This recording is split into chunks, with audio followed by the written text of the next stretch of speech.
শুধু দর্শক আসসালামু আলাইকুম, জীবন গল্প অনুষ্ঠান আপনাদেরকে শুভেচ্ছা ও স্বাগতম জানিয়ে শুরু করছি আজকের পর্বটি।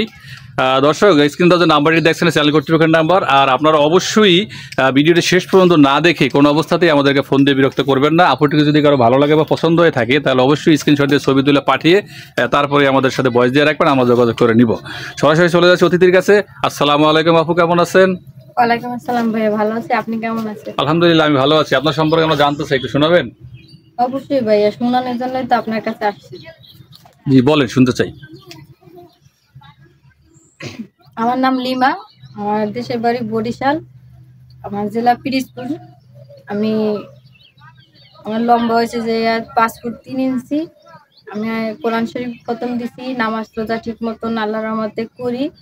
তারপর আমি ক্লাস 8 অবধি পড়াশোনা করছি, কিন্তু আমার জীবনে অনেকটা কষ্ট আছে। এই কষ্টটা শেয়ার করার জন্য আমি আপনাদের মাঝে আসছি। জি, আমরা শুনবো, বলেন। ভাইয়া, আমার যখন 4 বছর বয়স তখন আমার মা মারা যায়। তার 3-4 বছর পরে আমার বাবা মারা যায়। আমি সৎমার ঘরে বড় হই। যখন আমার 12 বছর বয়স তখন আমার বিয়ে দেয়। বিয়ে দেওয়ার পরে স্বামী সংসার অনেক কষ্ট করি, কিন্তু বিয়ের প্রায় 9 বছরের কাছাকাছি তখন আমার বিয়ের বয়স হয়ে গেছে, কিন্তু আমার কোনো বাচ্চা কাচ্চা হয় না। এই কারণে অনেক গ্যাঞ্জাম হয় সংসারের ভিতরে। পরে আমার শ্বশুর শাশুড়ি আমার স্বামীকে বললো আমার ছাড়িয়ে দেওয়ার জন্য।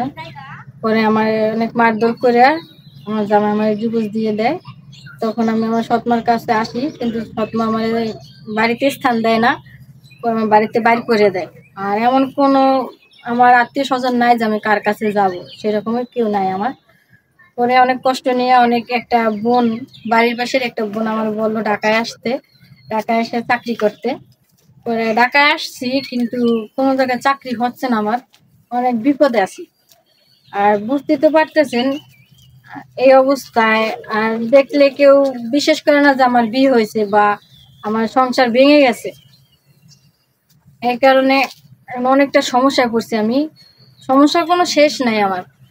অনেকে অনেক কথা বলে, অনেক ছেলে অনেক খারাপ কমেন্ট করে আমারে। কারণ এখন আমি চাইতেছি, আপনার কাছে আসছি যে আপনি এমন একটা ব্যবস্থা করে দেন আমারে, যাতে আমি একটা ভালো একটা ছেলে পাই বা আমার ভালো একটা জীবন সঙ্গী পাই, যাতে আমি সারা জীবন তার সাথে থাকতে পারি, যাতে আমার সবকিছু জানিয়ে শুনে সে আমারে তার নিজের করে নেয়। তার যদি বয়স বেশি হয় তাতে আমার কোনো সমস্যা নাই, তার যদি কোনো বাচ্চা কাচ্চা থাকে তাতেও আমার কোনো সমস্যা নাই। আমি সবচেয়ে রাজি আছি। কোনো সমস্যা নাই। আচ্ছা, আমি আপনাকে বলি, আপনি এত সুন্দরী, আপনার তো যে কোনো ছেলের আপনাকে বিয়ে করা উচিত, কিন্তু হচ্ছে না কেন এখন বর্তমানে? আবার কি সমস্যা হয়েছে? সমস্যা একটাই, আমি একটা ডিভোর্সি মেয়ে, আমার কোনো বাচ্চা কাচ্চা হয় না। অনেকেই জানে, বা যখন আমার কেউ প্রস্তাব দেয় তখন আমি সবার কাছে এই কথাটা শেয়ার করি। কারণ আমি চাই যে আমার বিয়ে করবে, সারা জীবনের জন্য নিবে, আমার সবকিছু তার জানা দরকার। এই বাচ্চা কাচ্চা হয় না, ডাক্তার দেখাইছিলেন? এটা কার সমস্যা? আমার শ্বশুর বাড়ির লোকদের আমি বলছি যাতে ডাক্তার দেখায়, কিন্তু তারা বলতেছে যে এই সমস্যাটা আমার, তাদের ছেলের কোনো সমস্যা নেই। তাদের ছেলের কোনো সমস্যা নেই। আচ্ছা আপু, যে আপনি বললেন যে আপনার বাড়ি বরিশালে, এখন আপনি যেভাবে বলতেছেন যে ধরনের মানুষের সাথে বিয়ে করতে চাচ্ছেন, তাদের তো অবশ্যই তাদের সংসারে সন্তান আছে, স্ত্রী আছে। তো এইরকম সংসারে কি আমি মানিয়ে থাকতে পারবেন? অবশ্যই থাকবে, কারণ আমারও অনেক ছোট থাকতে মা হারিয়ে গেছে। আমি সৎমার ঘরে বড় হয়েছি, আমি কষ্ট বুঝি। আর আমি চাই যদি কোনো ভাইয়ের যদি বাচ্চা থাকে বা তার যদি বউ মারা যায়, তাতে আমার কোনো দুঃখ নাই, কারণ আমি এরকমের একটা ফ্যামিলি খুঁজি যাতে আমি নিজের করে নিতে পারি। নিজে করে নিতে পারেন, আপনার চিন্তা ভাবনা ভালো, কিন্তু আমার প্রশ্ন লাস্ট পর্যন্ত কি কথা ঠিক রাখতে পারবেন? অবশ্যই ভাই, আমি চেষ্টা করব। চেষ্টা করবেন। এখন কি বরিশালের ছেলে হতে হবে, অন্য কোনো ডিস্ট্রিক্টের হলে হবে? না, যে ডিস্ট্রিক্টের হোক, সুর ভালো হয়, আমার ব্যাকগ্রাউন্ড জানিয়ে শুনে সে যদি মানিয়ে নিতে পারে, সে যে জায়গারই হোক না কেন, আমি সবকিছু। আচ্ছা, যদি এমন হয় যে কোনো প্রবাসী ভাই আপনার ভিডিও দেখলো, আপনাকে পছন্দ করলো, সেই ভাইটি আপনাকে ভিডিও কলের মাধ্যমে বিয়ে করে রাখতে চায়, আপনি কি এতে রাজি থাকবেন? অবশ্যই আমি রাজি আছি। যদি বলে যে বিয়ের পরে তুমি আমার নিজের বাড়ি চলে যাও? তাতেও আমি রাজি আছি। আচ্ছা ঠিক আছে, আপনার যোগাযোগের নাম্বারটা বলেন। আসলে ভাই, আমার তো কোনো ফোন নাই। কেন ফোন নাই ভাই? এখন কি এই যুগে কারো ফোন থাকে না, এমন কোনো কথা? আমার কাছে তো মনে করেন আমি যে কটা ভাত খাবো এই রকমের কোনো টাকা আমার কাছে নেই, তাহলে আমি কিভাবে ফোন চালাই বলে?